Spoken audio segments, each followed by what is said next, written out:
Hey everyone, welcome to another episode of the Book More Show. It's Stuart here with Betsy. Betsy Vaughan, how you doing? Hey, Stuart Bell, I'm great. Good to be here. It is good to be here. We're just laughing because we jumped on the call a second ago to start recording and realised that was 42 minutes ago. So we don't worry though, we saved the best bit for the show. It's a good thing we don't record those other conversations, though. It probably is. Kind of silly. Need like an after dark show. Right. Okay, so let's get in the zone. Today we are going to talk about something that cropped up in a conversation I had with Dean yesterday morning. We were talking about some ads that we are working with a consulting client for. Those ads are in print magazines, and the broad conversation reminded me a lot about the books, a lot about the certain elements of the book blueprint scorecard, reminded me of elements of conversations that I know we both have with people about what to do when they're thinking about creating a book in the first place, and then once it's created, what to do with it. So the conversation was around something that we have in the Breakthrough DNA program, and it's an element in one of the early profit activators called the 7 key factors in creating compelling ads, which is surprisingly difficult to say. But this is looking at the 7 points of 7 points of influence, I guess, 7 points of amplification that you've got. So reminded me of the book blueprint scorecard, the 8 factors that we've got there in designing the best lead generating book. So I thought it's going to be super useful to run through these. I'm going to put a screenshot of the one particular slide from that program into the show notes. So head across to 90minutebooks.com/podcast, and this is going to be episode 75. So take a look at the image to play along at home. But there's 7 of them. We'll read out the 7 individually. So don't worry too much if you're not on the show notes page. How does that sound? Sound good? Cool. I think it's great. Perfect. So I guess the easiest way to start, I'll run through what the 7 are, just so we've got them all in one place, and then we'll dive into each of them individually. The first one starts, as a lot of stuff that we do starts, by selecting a single target market. So whether we're creating a book, creating an ad, I mean, almost having a conversation with people, going to speak at an event, almost everything starts with that selecting a single target market. Mm-hmm. The second one is an engaging headline. The third one is a compelling offer. The fourth one is looks like valuable information. Then we go into conversational language, crystal clear next steps.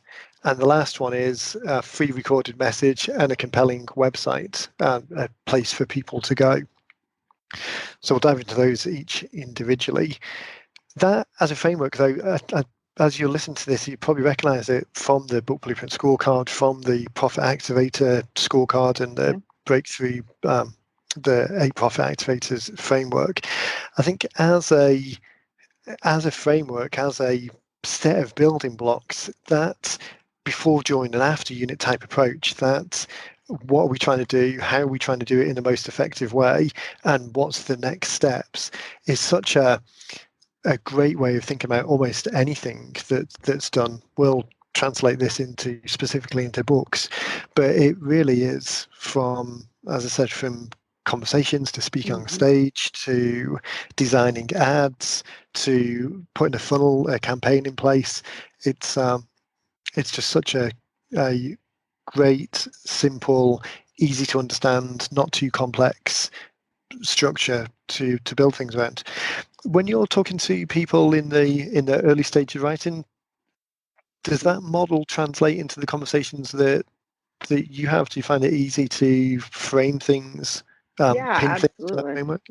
Yeah, definitely. I mean, I can see this whole conversation. If you just look at these key factors we're talking about, that is sort of exactly how my conversations go, so we definitely see that. And that's the conversation we have. And it always people are always taken back by, and I don't know why, because if they've listened to us at all, one time or no team, we're always going to start with that single target market. Right. And people still, when I say that to them, they still go, oh, there's a pause. Like they've never thought that. Right. I'm like, The question's never who's popped your, up before. yeah, like, and I'm like, who's your audience? Like, it becomes that simple, you know? And so who are we? Oh, okay. Well, it's this group of people, but then it could be this group, but maybe that'll be the next book. So Right. that's always interesting to me that when we start there, I'm like, oh, okay, well, this we should pinpoint first before we do anything else, you know? It's interesting, isn't it? Because it always seems so repetitive, and there's a risk of us thinking about it as being redundant in the sense of, well, surely everyone knows this because we talk about it so often. It's the starting place for so many conversations. But you're absolutely right that it's not until people can hear it and hear it and hear it, but it's not until Mm-hmm. they're forced to confront it almost and answer the question. They actually stop and think at a conscious level, kind of at a subconscious level. It goes in and the words make sense and it's not complicated and it's easy to conceptualize. So it's almost like it's too simple. It passes people by because they think at a superficial level, well, obviously I've got an answer for that, I know who I'm trying to target. But when you actually try and pin people down to a specific Mm-hmm. answer, which is really where the benefit comes through, trying to be too generic or not having considered the answer as completely as you could, means that you're just missing opportunities because you're not leveraging or amplifying that one particular point in the program as much as you could. And particularly the way it's structured, there is a somewhat linear um, element to these in that they start at the beginning and then the subsequent mindsets build on it. That if you don't take time to dial in that single target market, it then has an impact on all of the other things.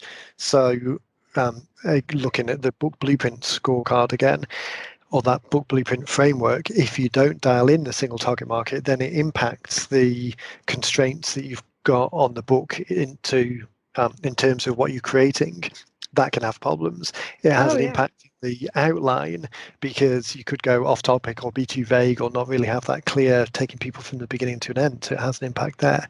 The call to action might not be as specific or Mm-hmm. valuable or relevant as it could be if you built on that. So yeah, it's super interesting that it seems to be something that's so obvious and fundamental and everyone has Mm-hmm. gone through, but until people are actually forced to. So To do, yeah. as you're listening to this, those 7 mindsets or 7 factors, I'll I'll pull the elements out individually and put them in the show notes as well, not just have them on the slide. And the email that will go out when the podcast goes out at the weekend, I'll highlight them there.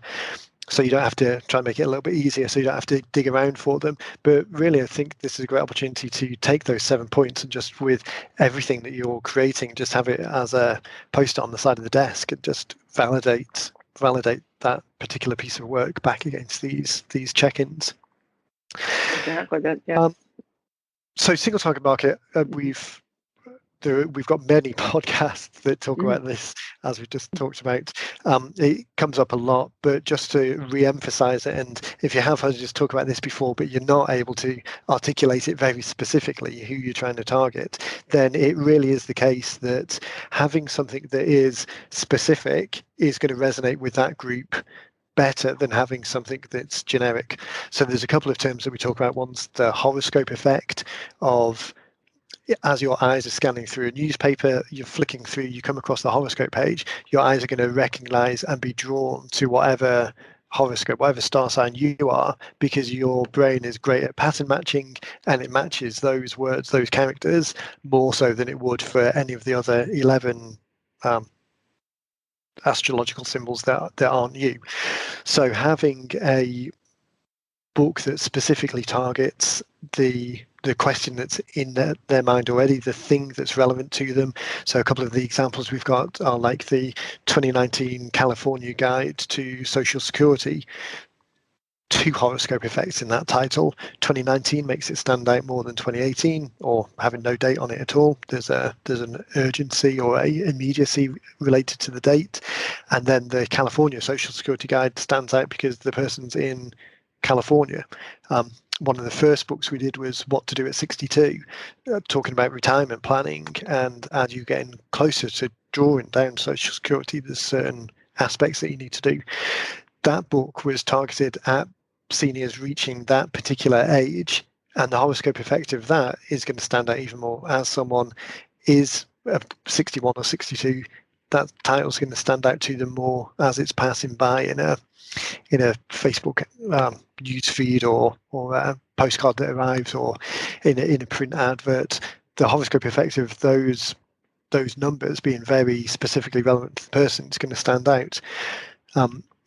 We've used the example before of the from the Breakthrough Blueprint book, the "We Shoot Bottles, We Shoot Cans" ads for the photography company that have that obviously do photography for many things, but their individual sites of "We Shoot Bottles" and "We Shoot Cans" are really going to resonate with people who are looking for product shots of bottles or product shots of cans. Two different markets. One person isn't necessarily interested in the other. So picking that single target market, not only does it help people identify themselves or resonate with the thing that you're offering, it also makes it more straightforward to create all of the other parts of the puzzle. So the follow-up emails, the call to action, the content that should go in the book in the first place. When you have it dialed into a particular group, and that group is big enough to be an interesting market for you to work with, then all of the other steps become more straightforward and easy to create. That's a great place to start. It is. A second great place to start is to take a drink of water, which I've remembered to bring with me today. Fantastic. And I'm over here playing with my AirPod. I'm only hearing you in one ear at this point. So yeah, it's a little hot off, but... swap and hot swap and keep up with the conversation. Right. The second one on the list then is an engaging headline. So as we're thinking about books, this obviously correlates with a title. Mm-hmm. So the fact that it's engaging is the kind of the key term. So we talk about kind of engaging and compelling. The horoscope effect we've already talked about, and dialing in that single target market, using words in the title that is that carries that horoscope effect through. So there's some recognition there. Having a passionate element associated with it, having it based around outcomes rather than problems, around solution and success and the promise of what could be, rather than just identifying or building on what the issue is a good way to go if you can. I mean, it's not always possible, but that thing that stands out, get someone to recognize it, uses language that kind of answers the question that is in their mind already, answers the problem that they're trying to solve, and answers it in a positive way that gives hope. All of these little elements are what forms a great title, and we've got hundreds of titles now. So if you're struggling to come up with one that's dialed in particularly to what you're thinking about, then head over to the gallery on the website, and there's literally hundreds up there to look through and take some inspiration from. Yeah, I'm looking at the gallery now because I went there and I was trying to think about some of our titles and how they capture you, but then there's some that are not quite specific, and you don't know just from taking the plunge, like what that would be, until you have a strong subtitle that gives you that definition. And that is something that people come to me and they'll say, oh, I have this book that I want to do called Flowers. Okay, well, is it about flowers? Well, no, it's not about flowers. It's just about how the blooming process of your business. What? I mean, and so I'm like, okay, well, you can call your book Flowers if you want, but that's not going to capture somebody enough. They're not going to know, and they're just going to keep going because it's not telling you anything about this book, and the importance of that's important. People want to be able to read it and say, part-time personal trainer. Okay, this is a book about personal training. Got it. Right. Great. This is, it does what it says on the tin. We had a show a while ago where we were talking about titles. It was probably as we were going through the book blueprint scorecard and the one of the early mindsets picking the single target market. It might have been in that episode, but we were saying there that there is it's very fashionable at the moment to have like a one-word title that doesn't necessarily. It's a little bit ambiguous, and I think the problem is that works to a certain degree, works better in a traditional book printing like a fiction book type Right. scenario, where a book is on the shelf, it's competing against other books, and the product is the book. So the cover of that book is trying to sell the book itself, and there is a certain amount of intrigue around one-word titles that are maybe a little bit ambiguous, obviously amplified by the subheading, just as you said, so it makes a little Hmm. bit more sense. But that cleverness, that cuteness um, around the titles in this scenario where we're talking about a lead generating book and you're trying to start a conversation and Hmm. identify people who have got a particular problem that you're trying to solve, that cuteness is just noise in the Yeah. message. It distracts from helping people self-select themselves as, yes, this is relevant to me. So as is often the case, I mean, there's rarely a right or wrong answer, and even wrong answers are not necessarily always wrong. It's just they're Right. less Yeah. effective. So it's having a book out there with a less good title is better than having no book out there. So True. definitely crack on. That's very But true. Exactly. So. but it definitely isn't as clear as um, it isn't as clear a message. Thinking about it as a headline on an ad, if you were writing the headline, you would make that very clear and as unambiguous as possible. You wouldn't try and get all cutesy in a headline. Hmm. Same with the cover of the book. It's there to do a job, and the job isn't necessarily to win you an award for the cleverest title. It's to do more business. Exactly. Yeah. I think we've had several people who've had that like cutesy kind of, and I'm like, it's let's step back from that. Would you really be interested in a book? Would that draw you? It may be cute when you're playing with it on paper, and it may sound good and may flow well, but when you're thinking about people actually picking up your book and using the advice or reaching out to you, that's not going to happen.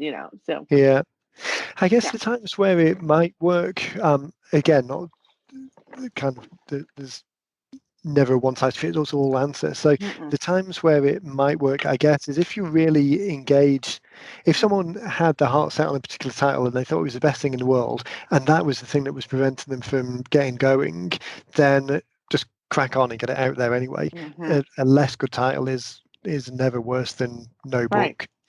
If it's that you're using the book entirely in a physical sense to known prospects. So you're not using it to help identify invisible leads, which is often the case that we talk about, but instead you're using it as part of almost like the profit activator 3 stage of educating and motivating people who you already know. So if there are certain words or language that you use within the industry or within your framework that people would know and recognize, so that they would get the internal joke, so that it would resonate with them because they are part of a known audience, they're part of the tribe. In that situation, I guess it could work, or it would work more successfully than than the less successful way of using it with cold prospects, because there's some context around it. Um, yeah, always interesting to try and think of scenarios when it does work and when it doesn't work. And I think context is the key. How are you planning on using it?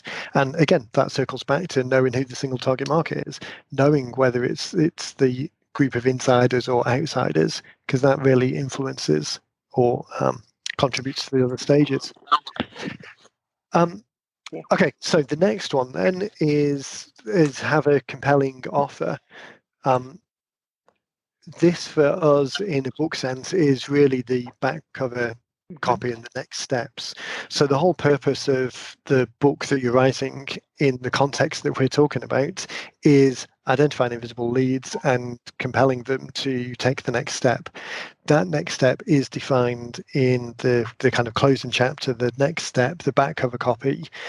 And we want to give people an easy, unambiguous way of taking it to the next stage.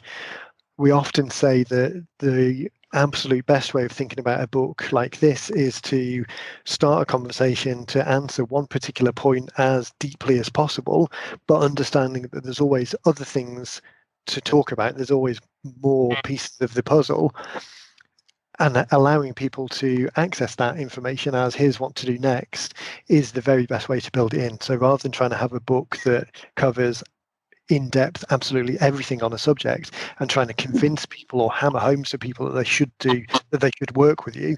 Instead, answer the question in the most helpful way possible, that one narrow question that is the most important to them at the moment when they're starting their journey, and then saying, now you've got yourself to stage one, you're in a great position to think about this in a way that you haven't thought about it before, a great way to start considering more of your options. And the next step is to dive a little bit deeper. And in order to do it a little bit deeper, then take this next step. The other option of trying to put in as much information as possible so that, and then say to them the only way is to work with me, or the next step is to sign up for a big ticket program. If the purpose of the book is to engage with new people at the top of the funnel, invisible leads who are coming across you for the first time, that's maybe a big step. It's difficult for them to take that. It's not very compelling. They'd have to be quite far down the path of wanting to work with you, to know, like, and trust you before they're likely to do that. Again, looking at the flip side of it, then the context in which it does work, if you're using the book as more of a profit activator 3 tool to educate and motivate people over time, they already know, like, and trust you. This is just compelling them to take a next step. Then having that harder close, that bigger close for a bigger ticket item is going to be more possible because there's already a relationship there. You're not trying to go from 0 to 100 miles an hour just within the pages of a book that's identifying them from scratch. So that compelling offer, a lot of our authors will, usually it's like, go to my website and, they've got either an assessment or a free call, or that Yeah, offering of something that, like you said, it's not that big ticket item that says, I'm going to throw in $5,000 and start working with you kind of thing. But it's that baby step of like, okay, I can do this. This is, get a little more information, get a little more comfortable with John Smith, and just sort of see more what he has to offer. yeah, That's what, and that's, I'm struggling. Our roles have changed a little bit around here, and I've been writing a lot of the back covers. And when you ask a client for their input, they completely forget about that. Like, right. I'm like, well, do you have like a 30-minute free consultation or a 15-minute call, or, oh yeah, we can do that stuff. They, one I got the other day was like these 4 or 5 steps of basically the same information that was in the book, but it's the same information. There was nothing that says like, I should reach out to you, I want to come, work with me kind of thing. There was none of that, anything that would make someone want to go to their website. It was just sort of more of the same. And so when the person passed it back to me, I said, okay, we're going to tweak this up a little bit. If Yeah, you're offering this, if oh yeah, no, I have this great thing that they can watch on my website, tells them a little bit more, and then, they can download it. And I'm like, oh, that's what we want to put on there, not more of the same. That's not I giving them think, anything. yeah, exactly. It's not guiding them in a particular place to be. There's a line, I forget, or quotes, I forget who it's from, but people are desperate to be led, and that's true right across the board. No matter what you're doing, whether it's in a big world-changing type way or a small type way of going into a restaurant, there's the worst situation is walking into a, maybe not the worst situation, but it's always not the best feeling of walking into a restaurant that's packed and busy. There's a lot of people there. You get the feeling that everyone can see you when you walk through the door, and it's ambiguous when you get in. It's unclear whether you're supposed to seat yourself or whether you need to wait for a server or a host to seat you. If you are, should you go up to the bar to get someone's attention, or is someone supposed to come across to you? That lack of clarity about what to do next is a huge turn off and really slows the process down. It slows the boat down. It grinds the gears of commerce and stops people wanting to move forward as quick as they do. And when you think about someone who's read the book, who's engaged enough to order a copy in the first place, to make it past the first page, to have consumed the content and then be left hanging at the end, if there's nowhere for them to go, all of that momentum starts evaporating from that second. Every Mhm. moment afterwards, it becomes less and less likely that they'll take the next step, even if they're the most engaged to do so or the most inclined to do so, just because life happens and something else will come up and people get distracted and the momentum goes and the enthusiasm wanes. So having a very clear way that they can move forward is the single most important thing, I think, after picking the title in the first place, the thing that gets them to raise their hand. Right. And it's super interesting what you said, in that people, I think, have two um, mental blocks or frames that are holding up back covers. One is that because the place where this text lives is physically on the back of the book, and in 99% of other circumstances, books that people read and pick up, the back copy's purpose is to sell the book because the book is the product. So that's why you have testimonials about how good the book is and a synopsis of what the book's about, because all of the job of work of the back cover is to sell the book. It's not to give people a next step to learn more and take the conversation forwards. So I think that's one problem. People are thinking about it in terms of not this is an ad and this is the call to action on an ad. They're instead thinking about it as this is a book and this is the back cover of a book. So I think that's the first thing. And then the second thing, which he alluded to, is people forget and miss the fact that they've probably got all of these things in place already. If you had a customer come in and walk through the door, all of these steps you would probably do. You'd ask them a little bit about themselves. You'd start the conversation slowly to kind of start bringing out some of that information. If they were new to the process or the concept, you'd start them off with the more obvious stuff and maybe give them something to watch or something to read or something that introduces them a little bit further. You wouldn't necessarily lock the door behind them and say, that's great, you now need to give me £5,000 for a consultation. So all of these things, the majority of these things, people already have in place. They just maybe don't name them, or they haven't got them packaged up as a particular thing. It's just some knowledge that they've got in their head of a framework that they use. So again, as you're listening to this, you want to go through and make your book the most effective possible. Take that time and just a moment to think, okay, back cover copy, the job of work is to give them an easy next step. What would I say to someone if they walked through the door of the office at the moment? What would we do to bring on board the people who are the earliest in the process, and the people who are a little bit further down the track, and the people who just want it absolutely done for them, and what are the offers or what are the things that we can put in place to help each of those people at that point. That's great. I think you're. I hate to say, and I hate to make people sound like they just aren't thinking, but like you said, they've got this information already. And what would that? I'm going to use that. What would you do if somebody walked in the door?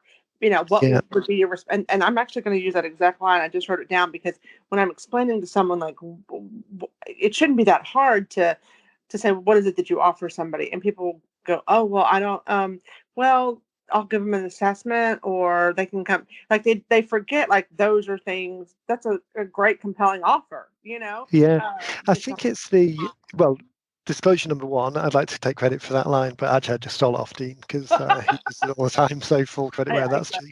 I say Um, things all the time and they sound really great. I'm like, oh, I think Dean said that. I don't give him credit.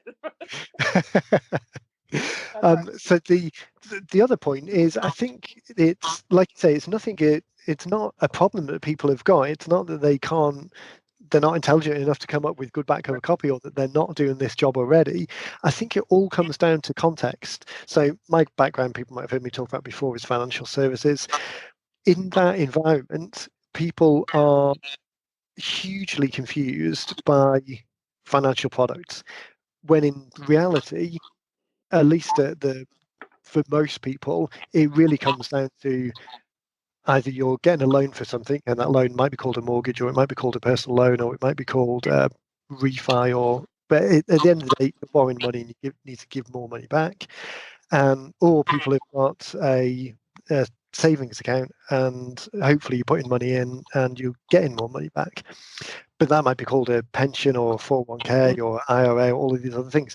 It's the language around it and the fact that there's all these things layered on top of what fundamentally it is that just confuses people and then they switch off. So that context of talking about a pension on the one hand, sorry, a 401, switching languages, a 401k on one hand and a savings account on the other hand, there are differences obviously, but fundamentally it's broadly the same thing.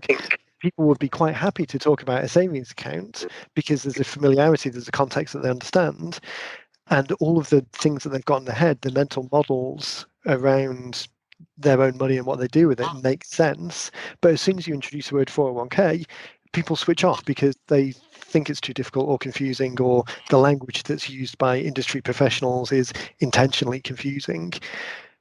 It's exactly the same product, at least for the sake of the illustration. It's exactly the same product, but just the context is switched, and that's what throws people off. And I think it's the same for the back cover because it's positioned in a slightly different way. The context is different.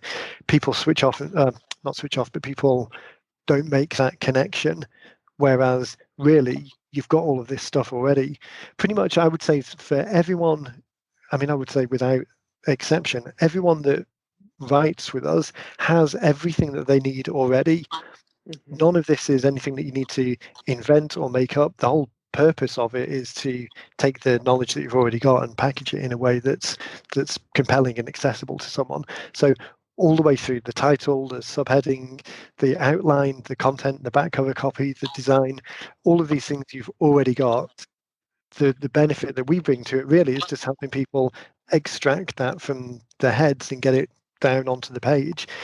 But if you're listening to this and you're not working directly with us or considering working directly with us, then that's the thing. Think about it as this isn't new. This isn't some difficult rocket science. All of this is in your head already. Just try and think about the context of the question. Maybe change the context of the question to something that's more familiar. Get something down on the page, and then tweak from there. Correct. That's Sorry, great. that's into a bit of a That's side rant. Okay, so where do we get to? We got to compelling. Okay, so the next one on the list is looks like valuable information. This is in the context of an ad. So for the ads, we often talk about the advertorial type content of writing an ad that gives something valuable there and then. So we've used before the email mastery example a few times. The ad that we ran in Success Magazine talking about the 9-word email, that ad as a standalone ad was completely valuable because it contained everything on the one page that answered that one particular question. It was a great illustration of a 9-word email. And then again, there was an opportunity to learn more by grabbing a copy of the book. In this situation, we're saying looks like valuable information. To me, that correlates nicely with the book blueprint score mindset of creating the content that's all about them, that's answering the question completely, giving as much as possible within the narrow scope of answering the question. So we don't want it just to look like valuable information. We want it to be valuable information.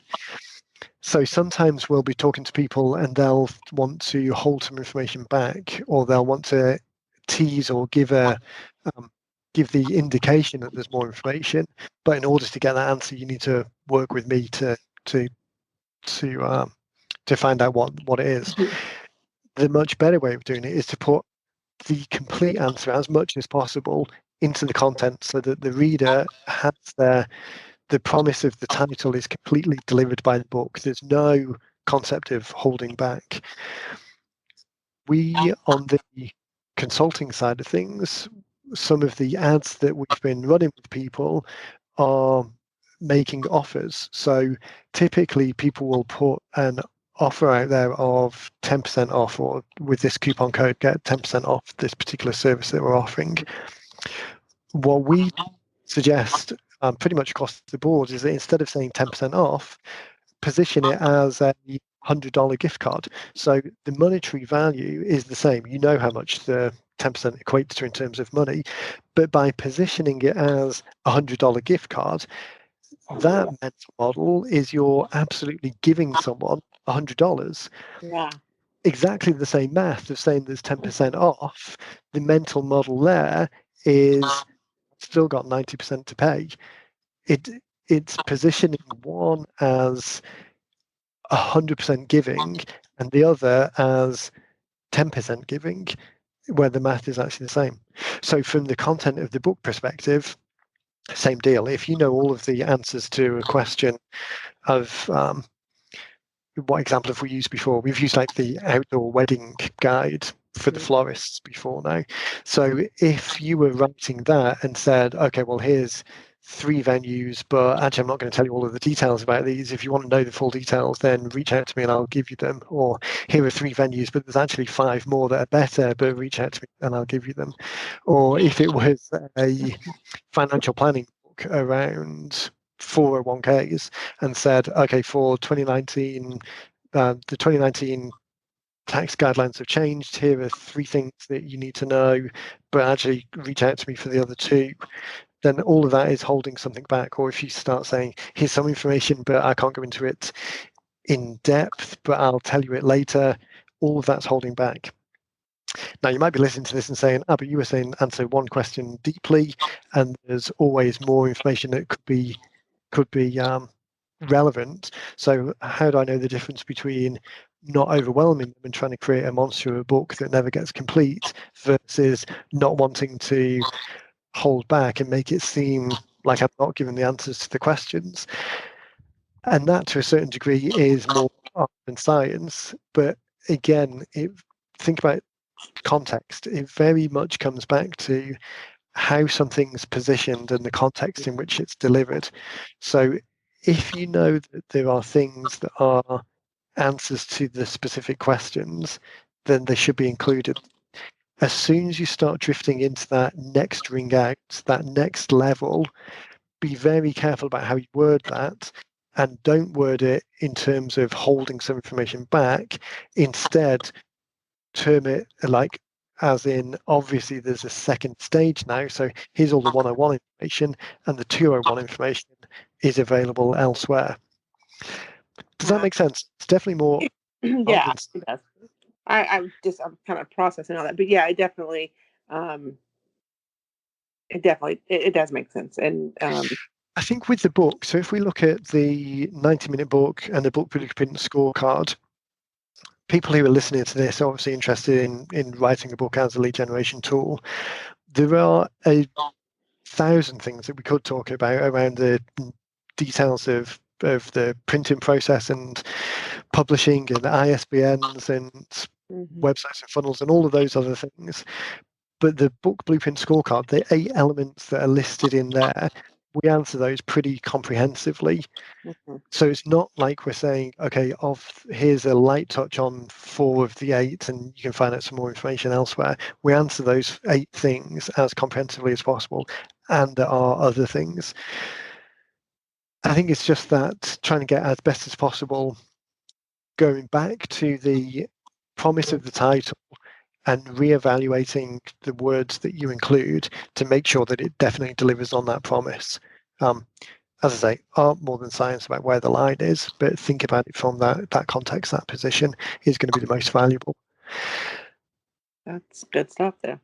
Okay. Okay, right. 3 more. Hopefully these should be quite quick because we've actually covered a lot of these already in the other points. So the next one is conversational language.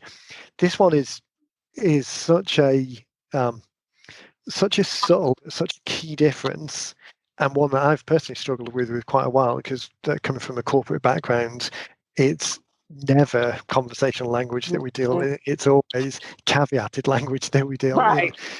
This is where Dean really, the difference in the way that Dean writes and the way that I write, it really comes through. So the benefit of conversational language, if you look at, when you think about the podcast that Dean does, there's no preparation for them, in the sense that it's not, they pick up the phone and start recording there and then. There's a lot of history and experience, and he's bringing all of the expertise to it because it's a framework. All of the podcasts are on the framework that he's very familiar with, but the language that he uses is very conversational. All the examples that are given, he very rarely caveats things in the way that I far too often do. it's conversational and it's moving forward. The same with the writing. If you look at the 90-minute book, so I'm guessing that everyone that's listening has seen the copy of the 90-minute book. And if not, head over to 90minutebooks.com and download it from the top there. But that book is very and intentionally very, very lightly edited because we wanted to make points with it that the content is less important than the subject and the call to action. But even with it I being hope very people light, listen to that. Say that again. right? Say that Um, again.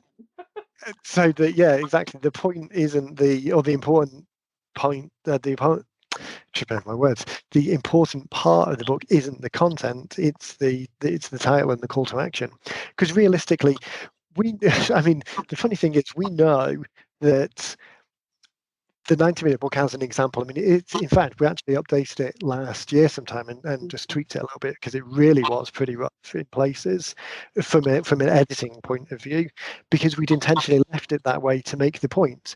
The point is that very few people read the content Mm-hmm. because they just want the outcome by osmosis of having the book in their hand. Right. Yeah.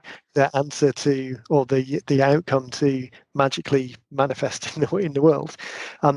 So anyway, the point I was making from the conversational language is the editing on that is intentionally very light, but the conversational nature of it is pretty much there from the first take. No recording, no second edits, no cutting bits of content in and out. That book was recorded from just in one take straight through, and what you read is almost what was, I mean, pretty much identical to what was actually said. Right. And the conversational nature of that flow, the accessibility of the language, the fact that it's the narrative or the journey runs through it in a pretty clear way, much clearer than I'm doing now even.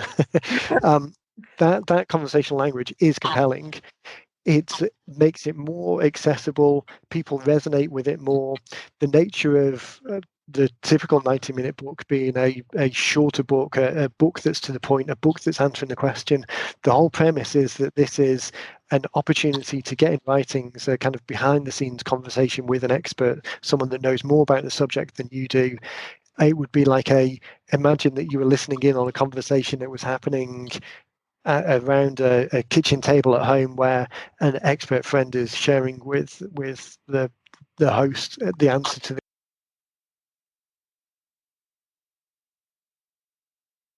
different than a lot of people write in, which makes it stand out and stand out in an accessible, compelling way.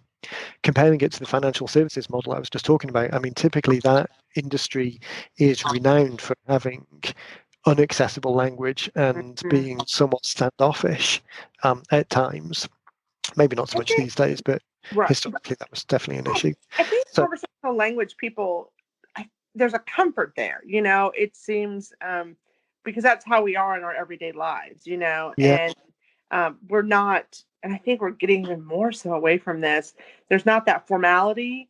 Um, People are very laid back and very that this is sort of how people are speaking. And I'm seeing even writing, like when in emails and stuff, when you get from people, you're like, the emails are just not as formal, like you said, in that financially kind of way, if you will.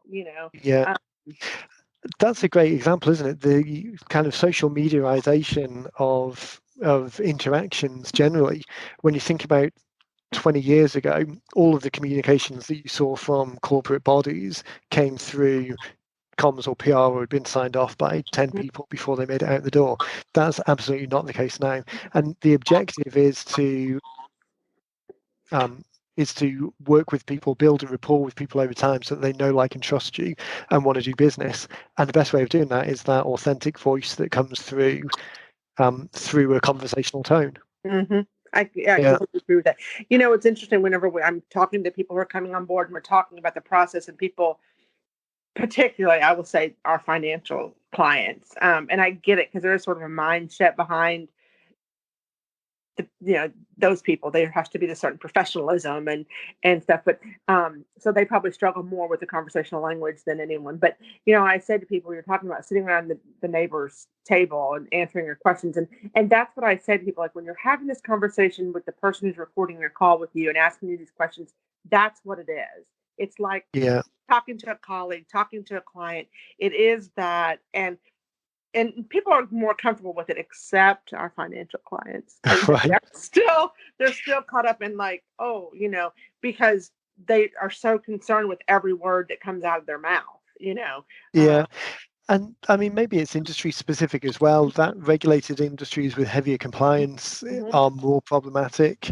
Um, but there again, I think that depends on the context of what you're writing.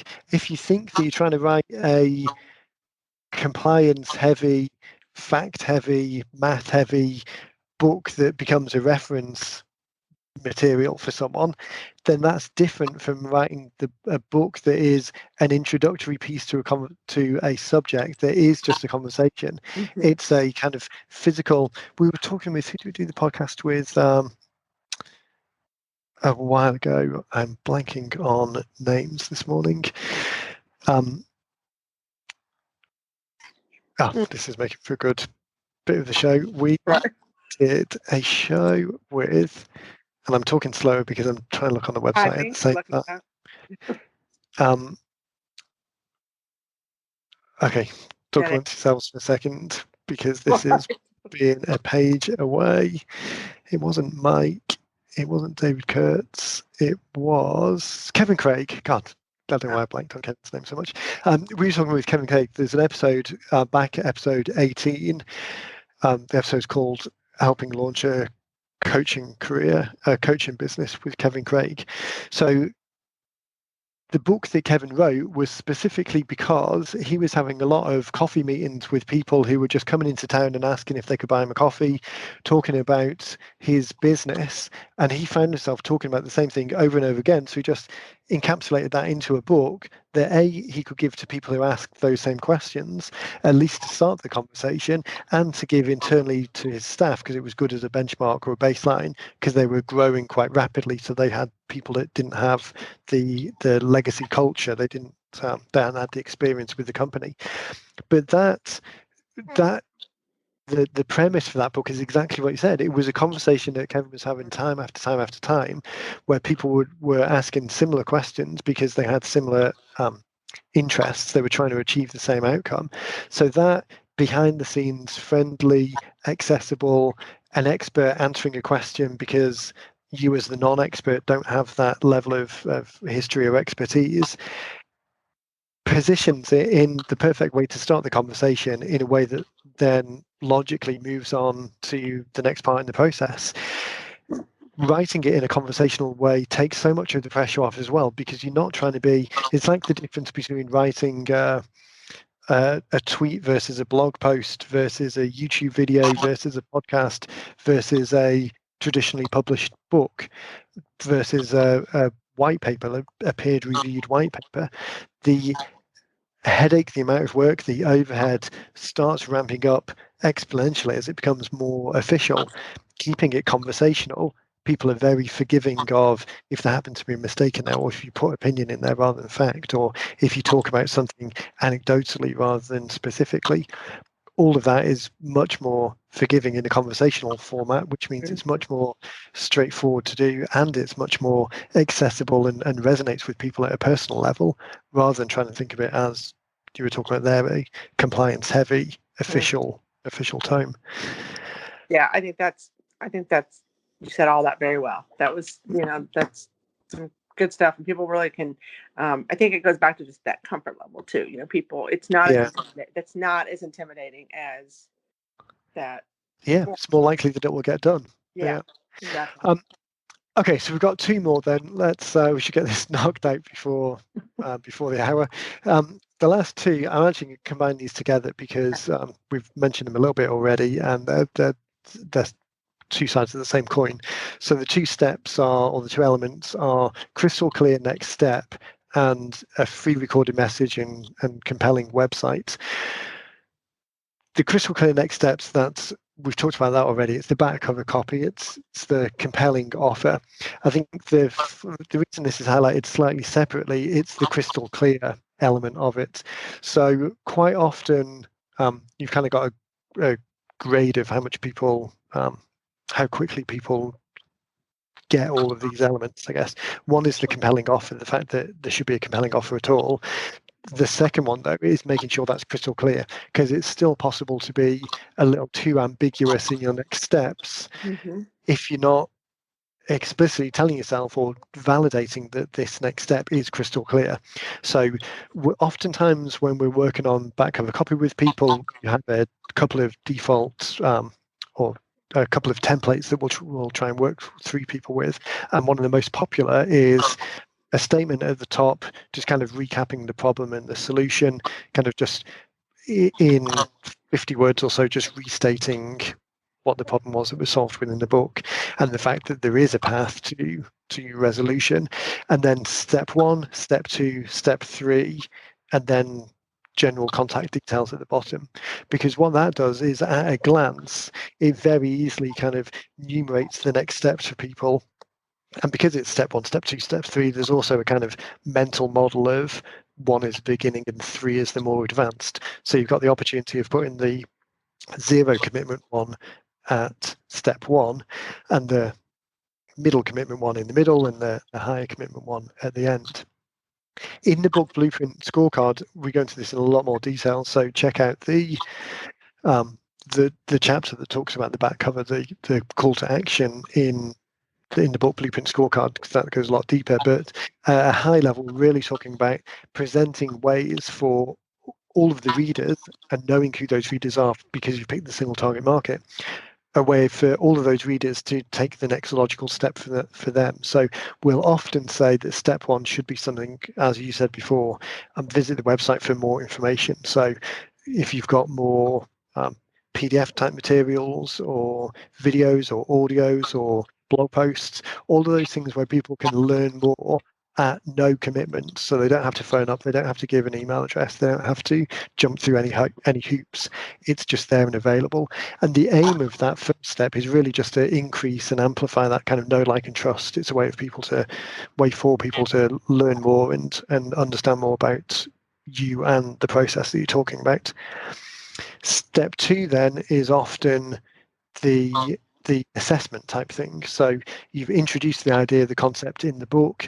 How can people validate for themselves what the next thing to do is? So a scorecard, an assessment, a checklist, something that they can download, something that you can identify that this person is now a hotter prospect than just the person that requested it, something that they can evidence for themselves that they're moving in the right direction, that working with you is the logical way of going, that they're answering the question. I often use Jim Hacking as the example, and the immigration attorney. So the visa checklists that they've got for certain procedures, they're doing a lot on some immigration delay cases, and there's again another checklist there that people can go through to see if their case falls into this category. That second step is a way of identifying those hotter leads, and people who've got copies of the book physically where they haven't necessarily opted in, or if the book's been shared, it's a way of capturing email address details of people who you wouldn't necessarily have captured the details of before. And then number 3, then the clear next step for number 3 is for those people who do want to start working with you. And that is, as you said before, that kind of mafia offer, that easy to do, relatively low commitment offer, but usually involves some physical contact. So call for a consulting overview, or come into the office for a starter type call, a review, an assessment, those things that require that first level of commitment. And then at the bottom, usually after that, if you want to ask me any questions about this, then reach out to me. A phone number and email address is usually a good way of then capturing everything else. The compelling website on the last free recorded message, I'm on the fence about how successful free recorded messages are where we are in technology at the moment. And I don't know about you, but usually I rarely use the phone apart from from texting. yeah, exactly. In anything outside of this work type context. So dealing with new companies, it's not typically going to be the phone. If there's a lot of technological solutions around there that will deliver that will allow you to give a free recorded message that shares more information. Potentially, if you're dealing with an older community, they might be more inclined to do that. So context relevant, but yeah, I'll skip by free recorded message because it's the same as the website, Right. just delivered in a different way. But the compelling website on the ad example is then specifically for that one funnel. So rather than driving people to your generic page, go to corporatedomain.com and then you'll find out other information. This particular example is driving people to a dedicated landing page. So for your book, this is less about the back cover copy because they're kind of in the funnel already. But oftentimes we think about this in terms of a landing page for the book itself. So bookblueprintscore.com 90minutebook.com as opposed to 90-minute books is the book opt-in page, the single purpose book opt-in page that we've got. So having that compelling, obvious website that kind of the words of the domain amplify the solution of the book itself. Again, that's that last element that kind of ties it all together. Okay, I'm very croaky voiced now. I think this is a lot of great information, and I think it can, obviously, this what we're looking at in front of us is has to do with compelling ads, but we've been able to incorporate it into the book industry as well. So I think it was sort of a valuable. Yeah, as we were talking about what to talk about this show, I was anticipating this being pretty a quick run through. But just as you said when we started the conversation, even now, after doing this for 5 years and repeating the same message over and over again, we're still talking to people when some of these elements aren't, there aren't answers to some of these elements. So it's surprising how much just changing the context of the list of things that we're going through helps share things in a different way. And hopefully, as you're listening to this, some of these elements will have resonated perhaps in a way that they haven't resonated before. I think taking the framework, whether it's the Profit Activator Score framework, whether it's the Book Blueprint framework, whether it's using these 7 steps as a framework, all of those things just act as a way of a check and balance or a validation that you're heading in the right direction. So certainly encourage anyone to head over to the show notes on the website. So this is going to be episode 75 and grab this framework. I'll put links to the frameworks in there as well. I'll include the slide from the Breakthrough DNA. It's the online workshop that this came from. So I'll include this image, and then there's the Book Blueprint scorecard framework up there as well. So all of those things, whether or not you're working with us or whether you're doing this yourself, that should give some a great guideline, really a roadmap to really amplifying each of the elements. Yeah, I think it was very valuable. Fantastic. Okay, so let's wrap it there. I'm going to go and drink some more water. And I'm not going to drink any more water. I drank 2 hours worth of water in this last hour, so I'm going to slow my roll on the water. So no more. So just bathroom, no drinking. Can't do that when you're recording. Right. Yeah, I don't know. Just wait for me to go off on a tangent, and then you've got 10 minutes. It'll be fine. There you go. Okay, so I'll put the show notes up. Make sure that all the links from the show notes. So that's going to be over at 90minutebooks.com/podcast, and this is episode 75. As always, if you want to ask us about anything or a subject that we can talk about in a future show, then just drop us an email to podcast@90minutebook. Always suggest that the best thing that you can do is just get started. I mean, there's 1,001 reasons why you could delay it, but just head over to 90minutebooks.com/start or follow the get started links on the website, and we'll be able to get you up and running and really walk you through and hold your hand through all of these elements to make sure that your book gets out there in the most effective way. Awesome. And hand holding is my specialty. Yeah, exactly. Yeah, we've held lots of hands before. We have. Looking forward to holding yours. Yeah. If that doesn't sound weird. Not at all. Okay, so on that note, we'll catch everyone next time. Thanks a lot for your time as always, Betsy, and look forward to speaking to you in the next one. Take care. Cheers. Bye.